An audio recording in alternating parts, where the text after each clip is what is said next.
The Orion Galaxy had not seen peace for more than 200 years. Every corner of space was filled with the sound of war.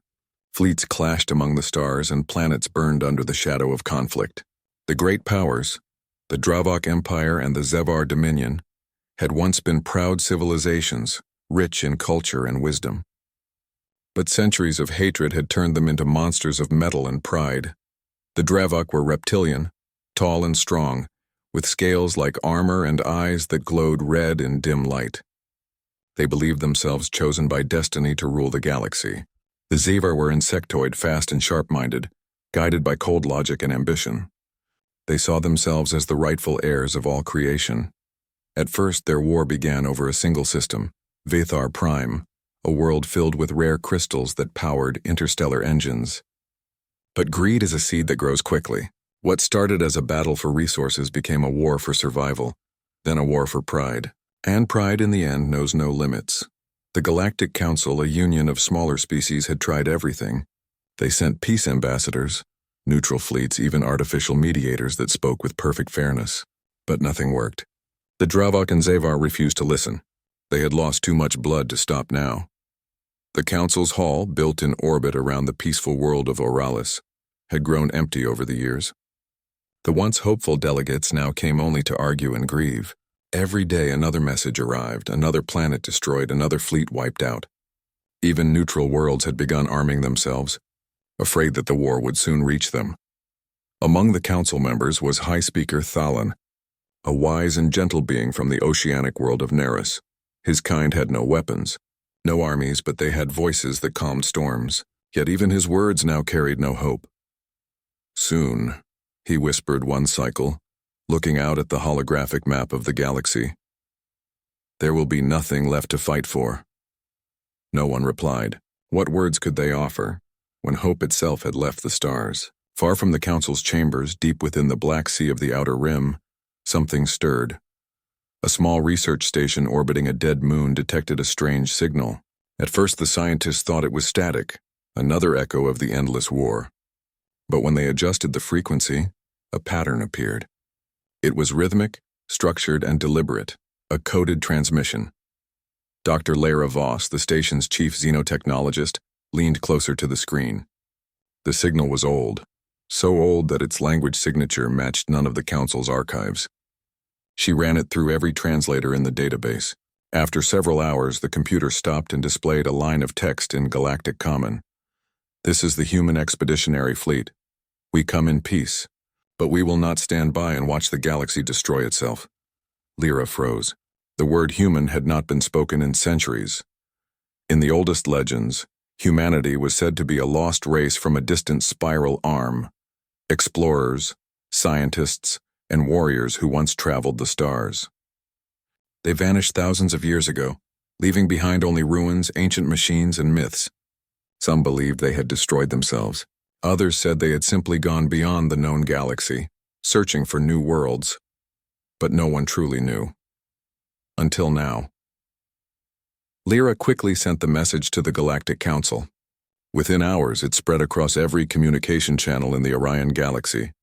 The reaction was chaos. In the Grand Chamber of Oralis, the Council gathered in emergency session.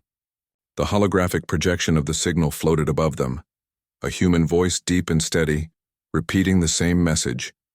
The Dravok ambassador, General Karen, slammed his fist on the table. "A trick!" he roared. "Another Zevar deception. They want to distract us from our victory on the Nethar front." The Zevar representative, Prime Strategist Velrix, hissed in reply. "Do not accuse us of lies, warmonger. Perhaps these humans are your allies, hidden in the shadows until now." Thalan raised his hands for silence. "Enough! The war has made us blind to everything but hate. What if this message is real? What if humanity has truly returned?" Velrix clicked his mandibles. "And if they have? What could they possibly do? Two ancient races locked in battle will not be stopped by old myths." Before anyone could respond, the Council's communication officer interrupted. "High Speaker, new data from the Outer Rim. Hundreds of ships have entered the galaxy through the Kareth expanse. Their size and structure do not match any known design. They are transmitting a universal peace signal." The chamber went still. Thalan turned toward the holographic map. Slowly, one by one, dots appeared at the edge of the galaxy. The unknown fleet was coming closer. For the next few weeks, every eye in the Orion galaxy watched. The human ships moved with perfect formation, gliding through space like silent giants. Their hulls shimmered with silver light, their surfaces alive with strange energy. They neither attacked nor answered questions. They simply advanced, stopping at neutral systems to deliver the same message. We are not here to conquer. We are here to end the war.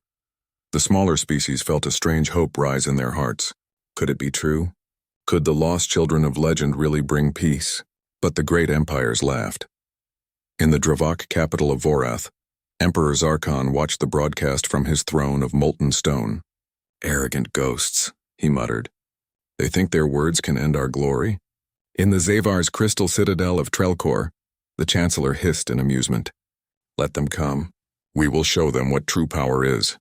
Both sides sent fleets to observe the newcomers. Scouts returned with reports that made even the bravest warriors uneasy. "Admiral," one Dravok captain said, his voice shaking, "their ships, they move faster than light without a jump gate. They warp the stars themselves." But pride is a blind captain, and both empires refused to yield. On the neutral world of SciFi-Prime, a calm blue planet untouched by war, representatives from hundreds of species gathered to see the newcomers. The human fleet had entered orbit. From the surface, their ships looked like silver moons, each glowing faintly with a soft blue aura. The main flagship, the Horizon, was larger than any vessel ever built in the galaxy. A transmission lit up every screen. A human appeared, tall, calm, wearing a white uniform with a silver crest on his chest. His eyes were steady, his voice deep and gentle. "People of Orion Galaxy," he said. "We are the descendants of Earth, the human fleet. We have watched your wars for generations. We left this galaxy long ago to learn, to grow, to survive. But now we return, not to rule, but to heal." The chamber erupted in whispers. "You destroy your worlds," the human continued, "and call it honor. You burn your skies and call it victory. We know that path. We once walked it ourselves. We almost lost everything because of it." He paused, his expression filled with quiet sadness. "We come not to command you, but we will not stand by while entire civilizations die. The war ends now, one way or another." His transmission ended, and silence filled the galaxy.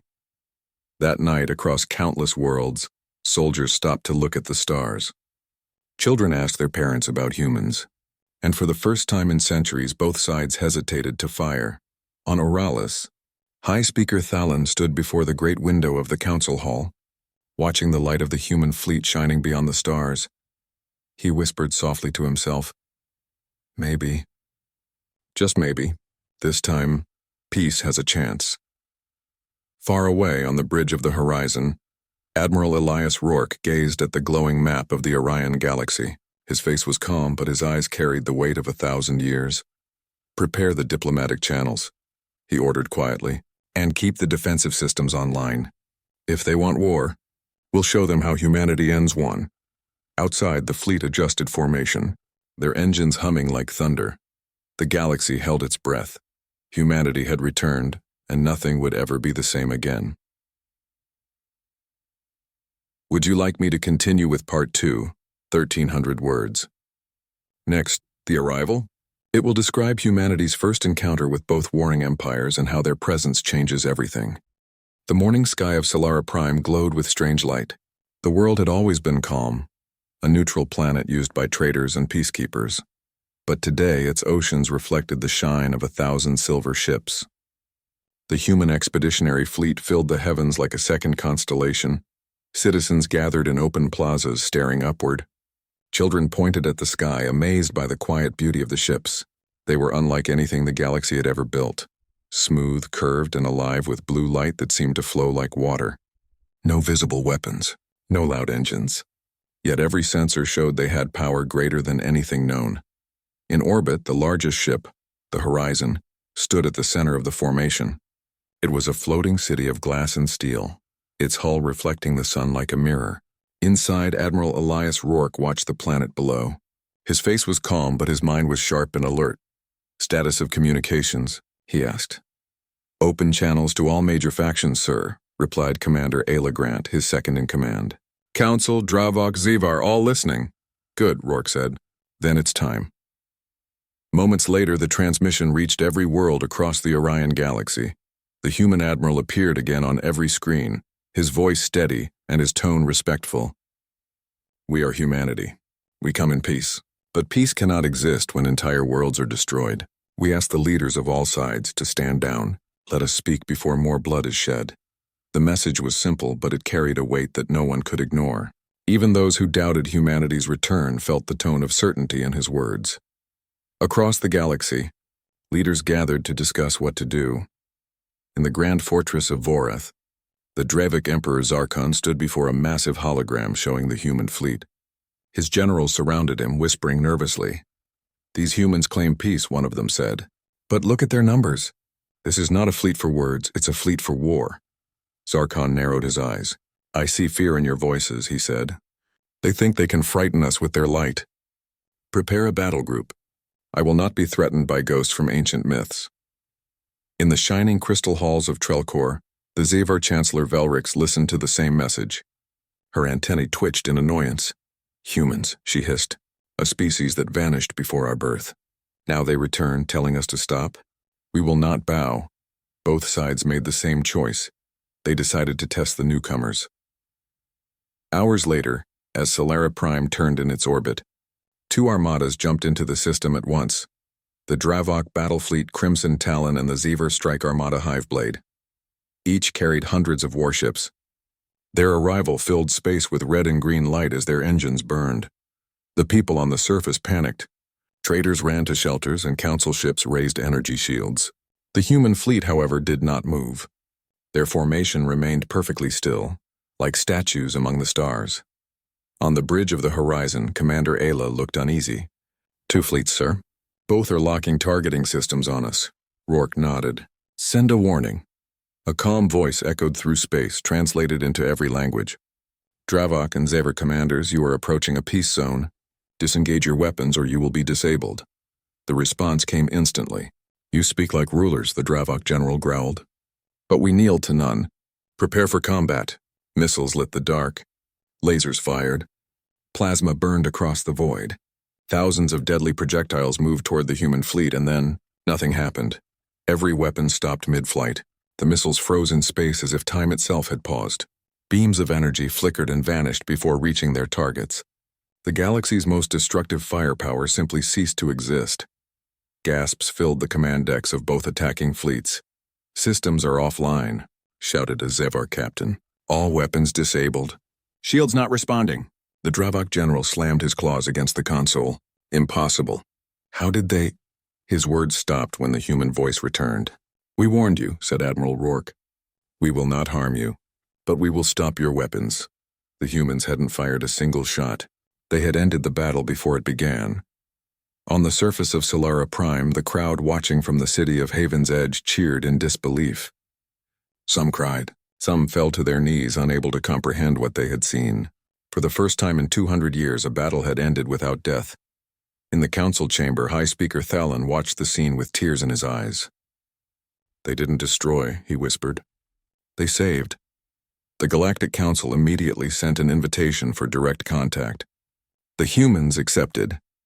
The meeting took place the next day in the orbital hall of Solara, a great transparent dome suspended above the planet's atmosphere.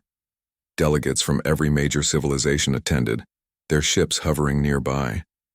The Dravok and Zivar, though humiliated, sent representatives, each guarded and suspicious. The humans arrived last. A small shuttle left the horizon and glided silently toward the hall. It had no weapons, only a glowing white emblem shaped like a star. When the doors opened, Admiral Rourke stepped inside with two officers. Every eye turned toward them. Humans looked different from most galactic species, soft-skinned, two-eyed, average in size, but there was something powerful in their calmness. They moved like people who had seen the edge of the universe and returned wiser. High Speaker Thalon spoke first. Admiral Rourke of humanity, on behalf of the Galactic Council, I welcome you to Orion Galaxy.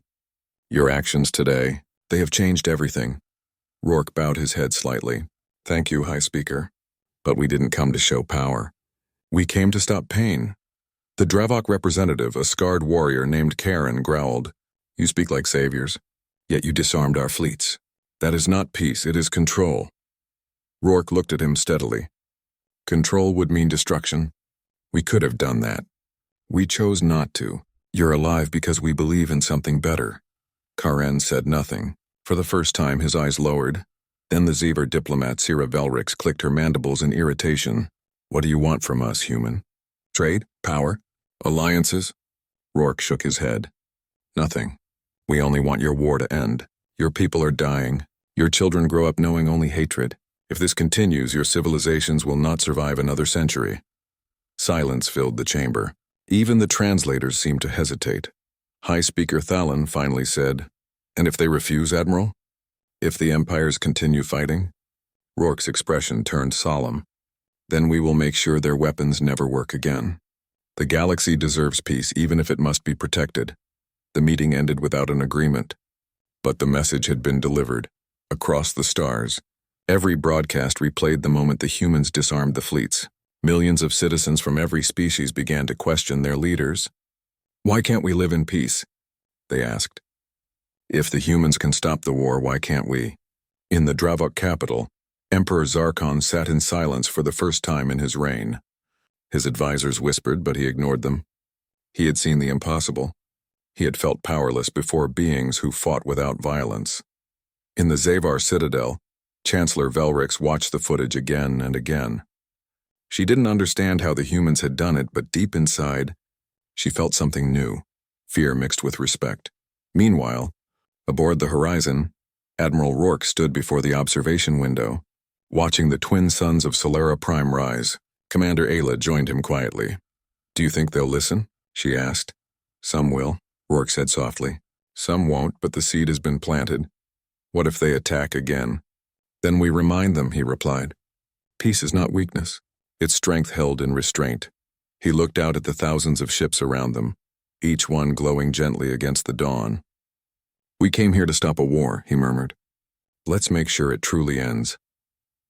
On Solara Prime, as the first light of morning touched the cities, the people looked to the sky and saw the human fleet still standing guard. For the first time in generations, there was quiet in the galaxy. The Dravok and Zevar fleets retreated to their borders. No one dared to fire, and across every world a new thought spread like a spark in the dark. Maybe peace is not a dream. Maybe the humans have shown us how. The galaxy waited, unsure of what would come next. But everyone knew one thing for certain. Humanity had returned, and nothing in Orion Galaxy would ever be the same again. Would you like me to continue with Part 3, 1300 words, next? The Message of Power? It will explore how humanity's true technology and peaceful strength begin to reshape the galaxy's future. Silence had become the new sound of the Orion Galaxy. For the first time in centuries, no battles were reported.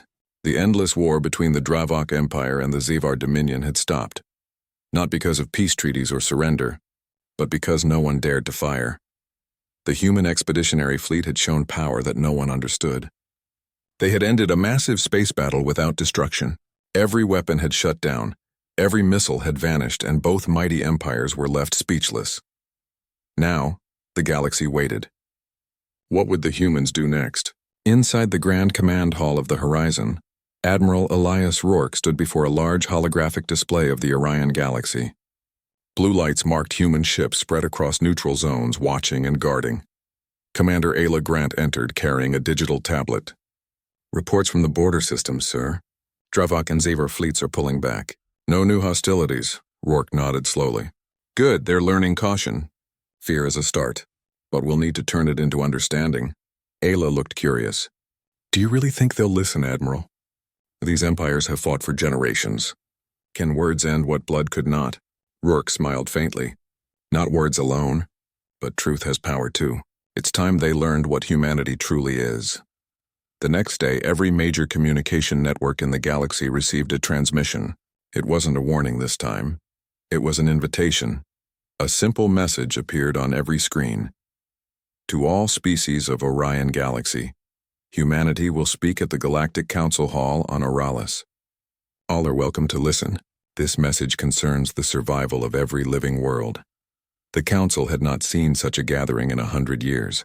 Ships from every civilization, great and small, arrived to witness the humans' address. Even the proud Dravok Emperor and the careful Zavar Chancellor sent their highest diplomats. The hall was filled with tension and wonder. At the center stood Admiral Elias Rourke, dressed in a simple white uniform with a silver star on his chest. He waited until the noise quieted, then began to speak. "People of Orion Galaxy, you have asked who we are. You have seen our ships, our light, our silence in war. You wonder how we gained this power? Let me tell you."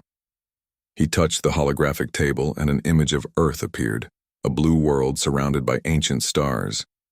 "We come from a small world called Earth. Long ago we were like you, divided by pride, by fear, by the hunger for power. We built weapons that could destroy entire continents. We fought wars that nearly ended our existence." The hall was completely silent. Even the proud Dravok envoy listened with wide eyes. "But one day," Rourke continued, "we realized that if we kept fighting we would vanish forever. So we changed. We built machines to heal our world instead of harm it. We learned to control energy without destruction. We learned that power without compassion is nothing." He raised his hand and a glowing blue sphere appeared above him. It pulsed softly with light. "This is quantum harmony," he explained. "Our ships use it. It bends energy, calms chaos, and stops violence.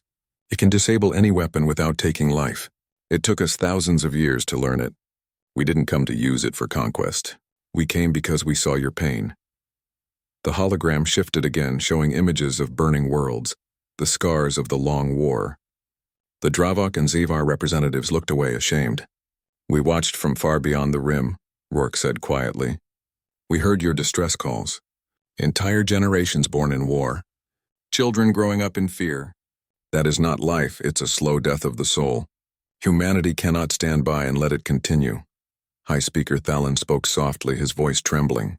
"Admiral, if what you say is true, then you have the power to save us all. But what do you ask in return?" Rourke looked at him with calm eyes. "Nothing. We don't want land, resources, or rule. We want something far greater. We want peace that lasts." The message spread across the galaxy within hours. People everywhere gathered around screens listening to the humans' words. On Dravok worlds, soldiers who had spent their entire lives in battle stopped to think. On Zavar colonies, young hatchlings asked their elders, "Why do we fight if peace is possible?" The effect was powerful. But not everyone was convinced. In the Dravok capital, Emperor Zarkon clenched his claws as he watched the speech replay. "Peace through weakness," he growled. "Humans think their light can tame us? We will never bow." And on the Zavar world of Trelkor, Chancellor Velrix whispered to her advisors, "They claim to seek peace, but they control our weapons. Today they disable them. Tomorrow they could rule us. We must be careful." Both rulers began to prepare secret plans. Meanwhile, humanity's true action spoke louder than words. Across dozens of war-torn worlds, human relief ships landed quietly. On the ruined planet Rin 4, a Dravok mining colony destroyed by years of bombing, the skies filled with glowing human drones. They began repairing oxygen systems, cleaning radiation, and restoring water. The survivors, Dravok civilians, watched in disbelief. "Why are they helping us?" one young Dravok asked. A human medic smiled gently. "Because no one should live in ruins." In another system, Zavar refugees were rescued from dying ships and given food and medicine. The humans didn't ask which side they belonged to. They helped everyone equally. Soon, stories of these acts spread everywhere. The galaxy began to see a different kind of power, the power of kindness. Inside the horizon, Admiral Rourke reviewed reports from the humanitarian missions. Commander Ayla smiled as she read them. "Dravok miners sent thanks today, and Zavar civilians sent flowers to our relief teams. That's a first," Rourke chuckled softly. "Good. It means they're beginning to see us not as conquerors, but as friends." Ayla paused. "But sir, both empires are building new ships in secret. Our scanners picked up energy spikes near their borders." Rourke's smile faded.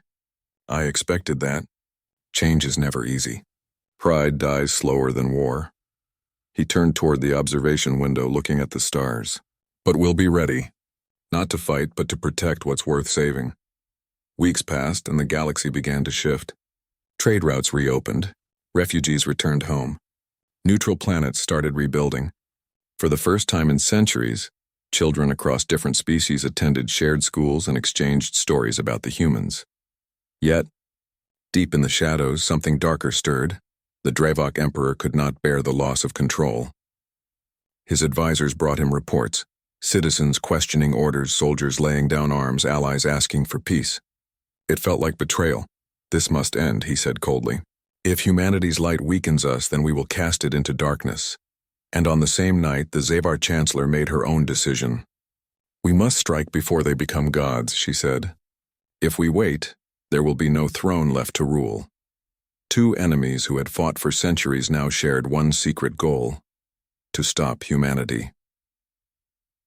Back aboard the Horizon, Admiral Rourke gathered his officers. The lights dimmed as holograms of both empires' movements appeared. "They're preparing something," Commander Ayla said. "Both sides. It's the first time they've ever agreed on anything." Rourke nodded slowly. "Then we've done something right. We've made them see that peace threatens their power."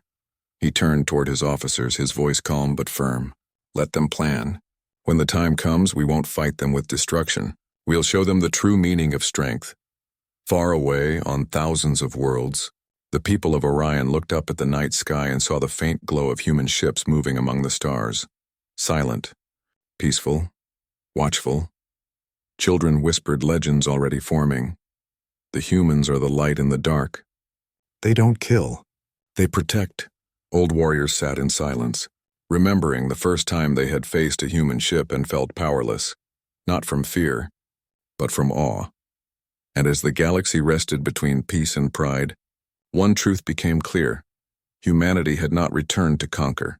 They had returned to remind the galaxy what life could be. Yet in the shadows, a storm was forming. Both great empires were preparing for something far more dangerous than war, a desperate strike to reclaim their pride. And when that moment came, humanity would face the greatest test of all. Could peace truly survive the fire of pride? The galaxy had begun to breathe again. Systems once broken by centuries of war now glimmered with life. Children ran through streets rebuilt by human machines. Planets poisoned by radiation were now green with new growth. Humanity had not fired a single weapon, yet its influence reshaped the Orion galaxy more than any fleet or empire ever had. And yet, in the deep corners of power, pride simmered. On the volcanic world of Vorath, Emperor Zarkon stood on his observation terrace overlooking molten rivers of fire. His scales glistened in the red light, but his eyes burned with frustration. The humans had made him powerless in the eyes of his people. Soldiers who once obeyed orders without question now hesitated. Miners refused to leave their families to fight, and diplomats openly questioned his strategies. "This cannot continue," Zarkon hissed. "They disable our weapons. They protect our enemies. Our people must fear us again." His advisors exchanged uneasy glances. "Your Majesty, the humans do not wish to destroy us. Their actions, though intimidating, are protective. Perhaps we should negotiate." Zarkon slammed his claw onto the railing. "Negotiate? No. I am the Emperor. I will show them that Dravok's strength cannot be ignored. Prepare the Sunbreaker cannon. One strike, one star. Let them see what happens when humans interfere with Dravok pride." The Sunbreaker cannon was the largest weapon ever built in the galaxy. It could ignite a star, turning a whole solar system into ash. And Zarkon had waited for centuries to use it. Across the void in the crystalline halls of Trelcor, Chancellor Velrix watched the same reports. She felt a dangerous mixture of anger and fear. The humans had shifted the balance of power without a fight. Every step she had taken to prepare for war now seemed small and ineffective. "They weaken our control," she hissed to her advisors. "If the Dravok strike first, we must strike harder. Our fleets must move immediately." For the first time in history, the Dravok and Zavar agreed on a single goal: stop humanity. And if the humans could not be stopped, destroy everything in their path. Back aboard the Horizon, Admiral Elias Rourke reviewed the incoming reports. Commander Ayla Grant stood beside him, her brow furrowed.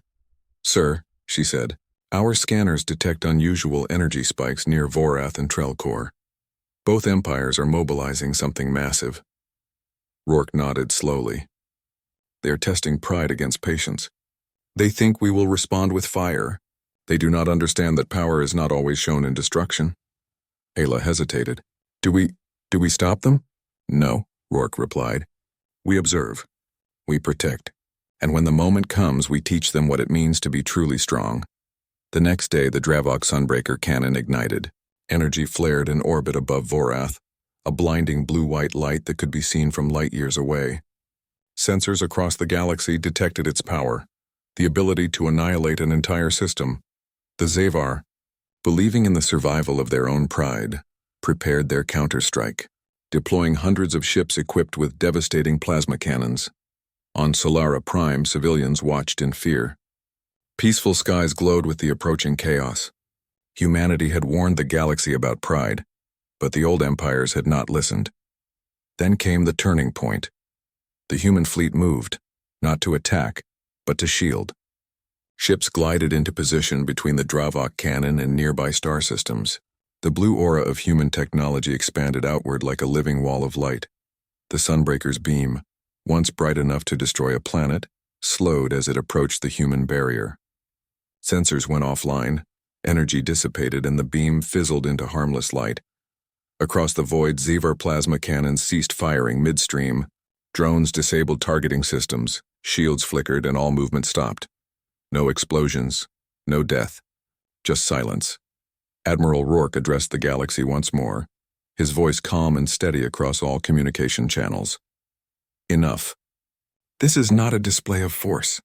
This is a reminder. Strength is not measured by what you can destroy. Strength is measured by what you choose to protect.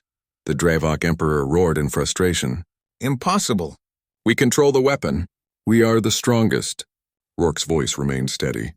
And yet the people you claim to rule no longer obey your orders blindly. Your power is empty if it cannot protect life. Today, your pride will not rule. Today, your people will see that true strength is mercy. On the planets below, citizens began to notice the change. Dravok soldiers refused to fight even when commanded. Xavar crews hesitated in their warships. The people realized that the humans had not destroyed the weapons. They had simply shown that life was more valuable than pride or conquest. For the first time, generations of citizens who had only known war saw a different possibility. If the humans can protect us, whispered a young Dravok child, then maybe war is not our only choice. Perhaps strength is kindness, said a Xavar mother to her hatchlings. Across the galaxy, whispers spread like wildfire. The Empire's leaders were no longer the ultimate authority. The citizens had begun to understand that power could be shown in restraint, not destruction. But the humans did not stop there. Human drones landed on devastated planets. Machines repaired cities, purified oceans, and restored plant life. Relief ships distributed food, medicine, and tools. They did not ask for loyalty. They did not demand gratitude. Every act of care was a quiet demonstration of power. Civilizations that had been at war for centuries saw that the humans could change the galaxy without fighting. And slowly, the leaders' grip on their people weakened. Even Emperor Zarkon had to admit, reluctantly, that the citizens were beginning to respect the humans more than him. In the council chambers of Oralis, High Speaker Thalan addressed the representatives from Dravok, Xavar, and other species. Look at your worlds, he said, pointing to holographic images of restored cities and repaired planets. See what has been done without death. You call them legends, myths, or invaders, but what they have shown is real. Humanity's strength is not in conquest. It is in the choice to protect, to heal, and to inspire. Can you not learn from this? Many delegates were silent. Some even bowed in respect to the human representatives present. Meanwhile, aboard the Horizon, Rourke and his officers prepared for any possible outcome. Sir, Ayla said, both empires are rebuilding. They may attack again, more cautiously this time. Rourke nodded. They may, but the seed of change has been planted. They now know that destruction is not inevitable. That knowledge will last longer than any cannon. Ayla looked out at the fleet. Thousands of ships moved quietly among the stars, their blue light a symbol of protection, not domination. They're watching, she said softly. Yes, Rourke replied, and the galaxy will remember that the humans arrived not to fight, but to protect. That is a lesson stronger than any weapon. Days turned into weeks. The Dravok and Xavar fleets withdrew to their borders, confused and frustrated. Citizens began speaking out, demanding the end of war. Young soldiers refused to fight. Scientists and workers urged their rulers to negotiate. Even the emperors realized that their pride could no longer control their people. And so, the first real steps toward lasting peace began, not through treaties or threats, but because humanity had shown that strength could exist without violence. On the final day of this turning point, Rourke addressed the galaxy one last time in a simple but powerful message. The galaxy has seen what we can do. We did not conquer. We did not destroy. We only protected. You now have a choice. Continue to fight and risk losing everything, or choose to rebuild together. The choice is yours. The citizens of Orion Galaxy heard the words, felt their meaning, and began to believe. For the first time in centuries, the war that had seemed endless finally had a chance to end. And far above the recovering worlds, the human fleet hovered silently, a guardian and a teacher. They did not demand obedience. They did not seek glory. They only watched, knowing that the greatest victories were not won in battle, but in the hearts of those who chose life over pride. The galaxy had been tested. Humanity had arrived, not as conquerors but as protectors, and the turning point had been reached. The galaxy had changed. It was quiet, but it was not empty. Stars shone brighter because life was returning to the worlds around them. Cities once destroyed by war now glimmered with clean energy and restored life. Forests reclaimed planets that had been deserts. Rivers flowed again. Humanity's influence, quiet yet undeniable, had shifted the Orion Galaxy from fear to hope. Aboard the Horizon, Admiral Elias Rourke watched the activity on the holographic galactic map. Hundreds of human relief ships moved silently across planets, rebuilding cities and providing medicine and food. He stood with Commander Ayla Grant reviewing reports from the past months. People are starting to believe, Ayla said quietly. Even in the Dravok and Xavar systems, citizens are questioning their leaders. It's the first time they've done that in generations. Rourke nodded. Change is slow, but it has begun. People can be taught to see beyond fear and pride. That is the greatest victory we could achieve. The Dravok Emperor Zarkon was the first to realize that his empire could no longer continue the war. Citizens refused orders, soldiers abandoned battle plans, and miners demanded that resources be used for rebuilding rather than weapons. For the first time, the Emperor felt powerless not because of humans but because of the voices of his own people. In the crystal halls of Trelcor, Chancellor Velrix faced the same problem. Her advisors suggested retaliation, but she knew it would fail. The humans had shown the galaxy a new kind of strength, one that could not be overcome by weapons. Eventually, both rulers had to make a choice: continue prideful resistance or accept a new future. They chose peace. The first meeting to formally negotiate the end of the war was held on Haven, a neutral planet rebuilt by human technology. Its skies glowed with soft blue light. Cities of crystal and steel reflected the twin suns, and gardens stretched as far as the eye could see. It was the perfect place for a new beginning. Admiral Rourke stood in the central hall, flanked by his officers. Delegates from the Dravok Empire, the Xavar Dominion, and countless smaller civilizations sat across the table. The air was tense. Centuries of hate could not vanish in a single moment. Rourke spoke first. You have fought for generations. You have destroyed your worlds, and yet your people remain. That is strength. But it is wasted if it only leads to death. The galaxy is yours to protect or yours to destroy. We choose protection. The choice now belongs to you. High Speaker Thalan of Auralis added, We have seen what humanity can do. They did not conquer, they did not destroy. They only protected. Let this example guide your decisions. The negotiations were long. Arguments were made. Pride was defended. Old grudges were recounted. And yet slowly, reason began to take root. The Dravok Emperor, speaking first, admitted, We cannot command our people with fear any longer. They have seen that life can be protected, that strength can exist without cruelty. We will cease hostilities and work toward rebuilding. The Xavar Chancellor followed. Our fleets will stand down. Our citizens will no longer live in fear of endless war. Humanity has shown us another way, a better way. We will follow it. The council erupted in quiet celebration. The first Galactic Peace Accord had been signed, centuries after the war began. Humanity did not take credit. They did not demand territory or influence. They remained neutral, their fleet scattered across neutral zones to ensure that peace held. Yet in their silence they taught the galaxy one final lesson. Leadership is not about control, but guidance. Across Orion Galaxy, life began to flourish. On Dravok worlds, miners rebuilt cities and taught their children to plant gardens instead of build weapons. Soldiers learned diplomacy alongside strategy. Families separated by war were reunited. On Zevar planets, citizens repaired their cities, opened trade with former enemies, and began sharing knowledge with other species. Young hatchlings learned the stories of humans, whose wisdom had saved their galaxy without firing a single weapon. Even smaller species, once forgotten in the war, were included in the rebuilding process. Humanity's example had inspired cooperation across all races. In the months that followed, the human fleet continued its quiet work. Relief ships repaired damaged worlds. Drones purified oceans and forests. Human scientists shared technology that could improve life without harming the environment. Admiral Rourke spoke to the Council once more. "We did not come to rule. We did not come to fight. We came because we remembered what it is like to lose everything. Humanity survived because we learned the value of life. Now the galaxy has that choice. Protect life and you protect yourselves." Children of all species began learning together. Schools mixed Dravok, Zevar, and countless other species. They shared stories, games, and knowledge. Art, music, and culture flourished across worlds once covered in smoke and fire. The galaxy's largest cities grew not as fortresses, but as communities. Libraries and gardens replaced barracks and factories of war. Even the old battlefields became monuments to peace, teaching generations the cost of pride and hatred.